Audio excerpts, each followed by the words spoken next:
बिस्मिल्लाहिर्रहमानिर्रहीम। जैसा कि हमने फ़र्स्ट ईयर का गेस्ट पेपर डिस्कस किया था 2024 के लिए, तो अब हम सेकेंड ईयर के गेस्ट पेपर को थोड़ा सा डिस्कस कर लेते हैं। जैसे कि मैं पहले भी अर्ज़ कर चुका हूँ कि ये जो गेस्ट पेपर होता है इसका हरगिज़ ये मतलब नहीं होता कि इसमें जो क्वेश्चन है सारे यही पेपर में आएंगे या ये सारा आएगा, बल्कि हो सकता है इससे क्वेश्चन आ जाए, इससे क्वेश्चन ना आए, इससे सारे क्वेश्चन आ जाए, इससे कोई भी क्वेश्चन ना आए।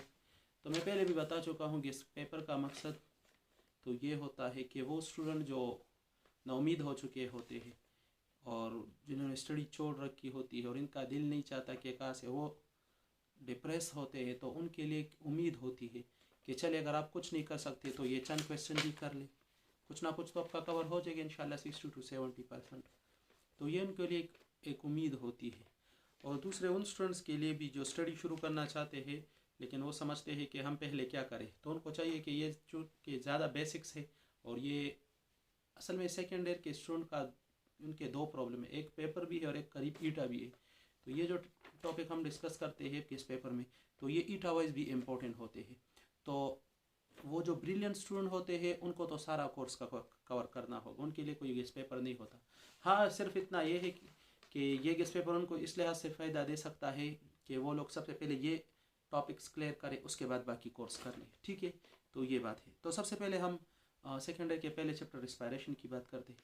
तो इसमें तो बहुत से टॉपिक है जो इम्पोर्टेंट है, लेकिन सबसे ज़्यादा जो इम्पोर्टेंट है वो है transport of gases, specially transport of carbon dioxide. थोड़ा मुश्किल है, गंभीर है, लेकिन कोई बात नहीं। ठीक है, तो ट्रांसपोर्ट ऑफ कार्बन डाइऑक्साइड ज़्यादा इंपॉर्टेंट है, ट्रांसपोर्ट ऑफ ऑक्सीजन, और इसके साथ साथ difference between haemoglobin and myoglobin, बहुत इंपॉर्टेंट क्वेश्चन है। और इसके साथ साथ आप निमोनिया और टीबी, ये दो डिजीज़ भी कर ले रिस्पायरेशन चैप्टर में।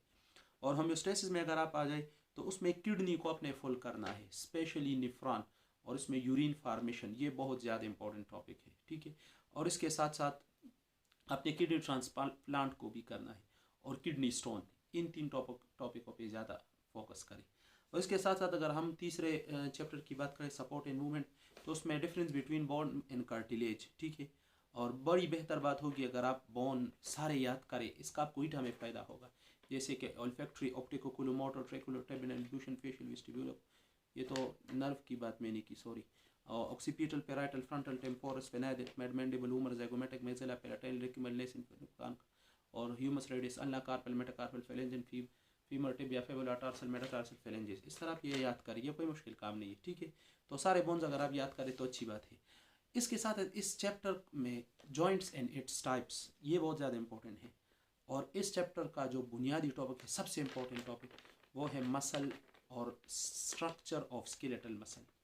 अगर मैं पूरे बायोलॉजी में कुछ टॉपिकों की बात करूं जो सबसे यूनिक टॉपिक है, वो एक उनमें से है ट्रांसपोर्ट ऑफ कार्बन डाइऑक्साइड, और एक उनमें से है स्ट्रक्चर ऑफ स्केलेटल मसल, एक उनमें है नर्व इम्पल्स, एक डीएनए रिप्लिकेशन, एक प्रोटीन सिंथेसिस, और इसके साथ एक डीएनए सीक्वेंसिंग और जीन क्लोनिंग, ये कुछ, और इनहेरिटेंस में कुछ क्रॉसेस वगैरह जो होते हैं।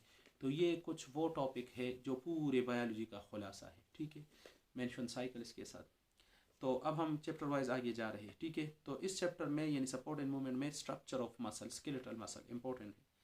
अगर हम नर्व कोऑर्डिनेशन की बात करें तो इसमें तो ये 3-4 topic, nerve impulse, brain, spinal cord और साइनेप्स, ये बहुत ज़्यादा इंपॉर्टेंट है। ठीक है, केमिकल कोऑर्डिनेशन सारा चैप्टर इंपॉर्टेंट है, लेकिन इनमें ये कुछ टॉपिक ज़्यादा इंपॉर्टेंट, पिट्यूटरी ग्लैंड आप देख ले पूरा डिटेल में, थायराइड ग्लैंड और पेंक्रियास। ठीक है, और पेंक्रियास फर्स्ट ईयर के लिए भी इंपॉर्टेंट है, सेकेंड ईयर, और ये ईटा वाइज बहुत ज़्यादा इंपॉर्टेंट टॉपिक है। ठीक है, और बिहेवियर, सेकेंड ईयर के 4 ऐसे चैप्टर है जिनको हम सेकेंड ईयर का कोर्स शुमार ही नहीं करते, वो ज़्यादा इंपॉर्टेंट नहीं होते, लेकिन फिर भी ठीक है, जिसमें एक बिहेवियर है, एक एवोल्यूशन, एक मैन एंड एनवायरनमेंट, और एक ह्यूमन वेलफेयर जो लास्ट चैप्टर है, और एक ये 4 चैप्टर है।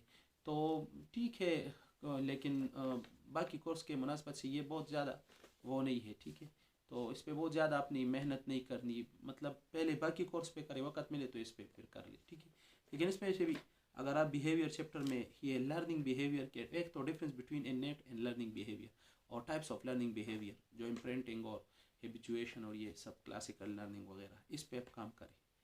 रिप्रोडक्शन इंपॉर्टेंट चैप्टर है, male and female reproductive system आप कर लें। स्पर्मेटोजेनेसिस और oogenesis। लेकिन स्पर्मेटोजेनेसिस और oogenesis आपको तब समझ में आएगी जब आप सेल साइकिल जानते होंगे। और मैंने नहीं देखा ऐसे किसी स्टूडेंट को, सेकेंड ईयर के स्टूडेंट को जो सेल साइकिल, जिसको सेल साइकिल की समझ आती हो।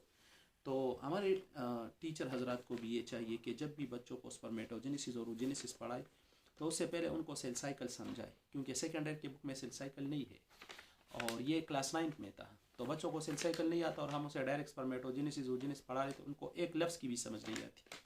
तो इसलिए अगर आप स्पर्मेटोजेनेसिस oogenesis समझना चाहते हैं तो सबसे पहले आप थोड़ा सा सेल साइकिल को समझें, ठीक है। और इम्पोर्टेंट है ये बहुत ज़्यादा। इसके साथ आप मेंस्ट्रुअल साइकिल को डिटेल में पढ़ें, डिटेल में। और एड्स, इसमें एक क्लासमिक डिजीज़ है और भी है, लेकिन एड्स ज़्यादा इंपॉर्टेंट है। और डेवलपमेंट एंड एजिंग की बात अगर हम करें तो इसमें ह्यूमन एम्ब्रियोनिक डेवलपमेंट ये ज़्यादा इंपॉर्टेंट है। और गास्ट्रुलेशन और आर्गेनोजेनेसिस, इसको आप ज़रा देख लें। इनहेरिटेंस तो सारा चैप्टर इंपॉर्टेंट है, आपको पता है, लेकिन थोड़ा सा टेक्निकल है। तो उसमें आप टाइप्स ऑफ जो डोमिनेंसी है, कंप्लीट इनकम्प्लीट को ओवर डोमिनेंसी, इसको डिटेल में पढ़ें। Multiple allele, ABO blood group और एपिस्टेसिस और जीन लिंकेज और 6 डिटर्मिनेशन सिस्टम, ये बड़ा इंपॉर्टेंट है। और डिफरेंट क्रॉसेस, वो ईटा के लिए बहुत ज़्यादा इंपॉर्टेंट है, एक्स लिंक और वाई लिंक क्रॉसेस वगैरह। क्रोमोसोम एंड डीएनए चैप्टर बहुत ज़्यादा इंपॉर्टेंट है, ठीक है। अगर सेकेंड ईयर की बायो देखा जाए तो उसमें तो सबसे ज़्यादा इंपॉर्टेंट ये 3 चैप्टर है, क्रोमोसोम एंड डीएनए, इनहेरिटेंस और बायोटेक्नोलॉजी, ठीक है। पेपर की बात हम कर रहे हैं क्योंकि ईटा में तो बहुत से कुछ चैप्टर इससे निकल चुके हैं अब, लेकिन पेपर के लिए इंपॉर्टेंट है ये तीनों चैप्टर और इसी में कंपटीशन होते हैं। तो क्रोमोसोम एंड डीएनए में आप क्रोमोसोम को डिटेल में पढ़ें। और क्रोमोसोम के वीडियोस मेरी इसी चैनल पे मौजूद है, 8 वीडियो तकरीबन हम बना चुके हैं, अभी तक क्रोमोसोम ख़त्म नहीं हुआ। फुल डिटेल में हमने क्रोमोसोम एक्सप्लेन किया है, वो आप ज़रूर देखें, आपको बहुत ज़्यादा फ़ायदा होगा। और इसके साथ डीएनए रिप्लिकेशन आप पढ़ें। और प्रोटीन सिंथेसिस सबसे इम्पोर्टेंट टॉपिक पूरी बायोलॉजी का वो है, और सबसे टेक्निकल टॉपिक वो है प्रोटीन सिंथेसिस, जीन एक्सप्रेशन, ठीक है, इसे कहते हैं। और इसके साथ म्यूटेशन भी आप देख लें, और म्यूटेशन के टाइप्स और रेगुलेशन ऑफ जीन एक्सप्रेशन, इसको भी देख लें। एवोल्यूशन की अगर हम बात करें तो इसमें आप एविडेंस ऑफ एवोल्यूशन ज़रूर देख लें, और difference between conversion and divergent evolution, और डार्विनिज्म और न्यू डार्विनिज्म को आप थोड़ा सा देख लें। मैन एंड एनवायरनमेंट में आप सिर्फ नाइट्रोजन साइकिल देख लें, ठीक है। और क्योंकि वो बहुत ज़्यादा बोरिंग है तो इस वजह से आपको मज़ा नहीं आएगा और आप वो बाकी कुछ भी भूल जाएंगे। तो अगर आपके पास फिर वक्त तो फिर तो सारा देख लें, लेकिन पहले आपने नाइट्रोजन साइकिल करना है, ठीक है। और इसके साथ बायोटेक्नोलॉजी बहुत इंपॉर्टेंट चैप्टर है, टेक्निकल भी है। तो जीन क्लोनिंग उसमें कर ले, मेरे इस चैनल पे जीन क्लोनिंग की वीडियो में मौजूद है, बहुत ज़्यादा डिटेल पे मैंने उसमें एक्सप्लेनेशन की है। जीन क्लोनिंग आप वहाँ से कर सकते हैं। इसमें recombinant DNA technology, gene cloning के 2 टाइप्स है, एक इन विवो प्रोसेस, एक इन विट्रो। तो इन विवो में रिकम्बिनेंट डीएनए टेक्नोलॉजी है, इन विट्रो में पीसीआर है। तो दोनों टॉपिक आप कर ले। रिकम्बिनेंट डीएनए बहुत ज़्यादा इंपॉर्टेंट है। इसके साथ यानी जीन या डीएनए सीक्वेंसिंग, उसमें स्पेशली जो सिंगल मेथड ऑफ सीक्वेंसेस है वो बहुत ज़्यादा इंपॉर्टेंट है। और मोनोक्लोनल एंटीबॉडीज प्रोडक्शन, ये टॉपिक भी आप कर ले। और लास्ट चैप्टर जो है उसमें आप वैक्सीन देख ले और रोल ऑफ माइक्रोब्स, ये थोड़ा सा देख ले। तो ये है कि अभी आप लोग के पास वक्त कम है और सेकेंड ईयर के जो बच्चे हैं उनके ऊपर 2 जिम्मेदारियां हैं। अभी उनके पास वक्त कम है और उन्होंने सेकेंड ईयर के लिए भी तैयारी करनी है और उसके साथ साथ ईटा के लिए भी। तो बेहतर ये होगा कि वो अपनी सेकेंड ईयर की पेपर के लिए तैयारी के दौरान साथ साथ में MCQs बुक भी थोड़ा सा देखते जाए, क्योंकि पेपर में भी 20 MCQs तो होते हैं तकरीबन, और साथ साथ में उनकी ईटा की तैयारी भी होती जाएगी। तो एक तीर पे 2 शिकार हो जाएंगे। बस कोशिश करें वो बुक्स यूज़ करें जो कोर्स के साथ रिलेटेड हो। ये नहीं कि आप इंडियन बुक के पीछे पढ़े और बड़े बड़े बुक उठाए, ठीक है। हमारे उमूमन स्टूडेंट जो FAC में आ जाते हैं तो देखते हैं कि जो बुक सबसे ज़्यादा बड़ा होता है, ज़्यादा पेजेस, तो उमूमन वो ले लेते हैं, फिर पढ़ते नहीं ना देखते हैं, ठीक है। ये साइकोलॉजी है ह्यूमन, तो इस तरफ अट्रैक्ट होते हैं।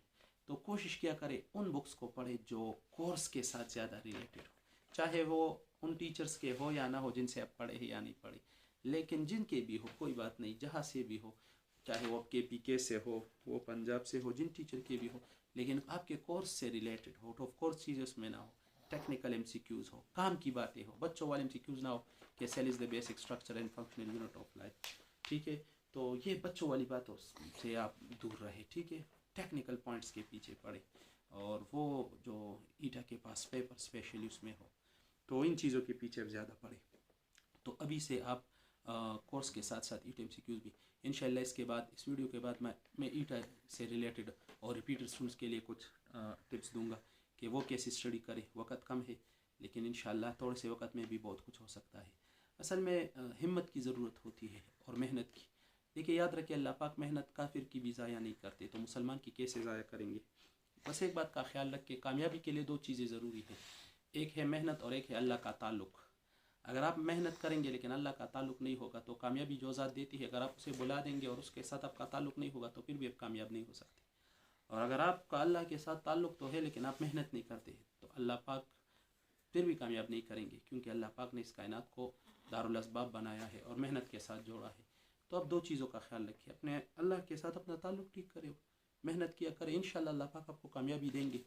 कभी कभी बाज़ाहिर आप नाकाम हो जाते हैं लेकिन अल्लाह पाक आगे आपके लिए बहुत बड़ी कामयाबी अल्लाह पाक ने तैयार की होती है।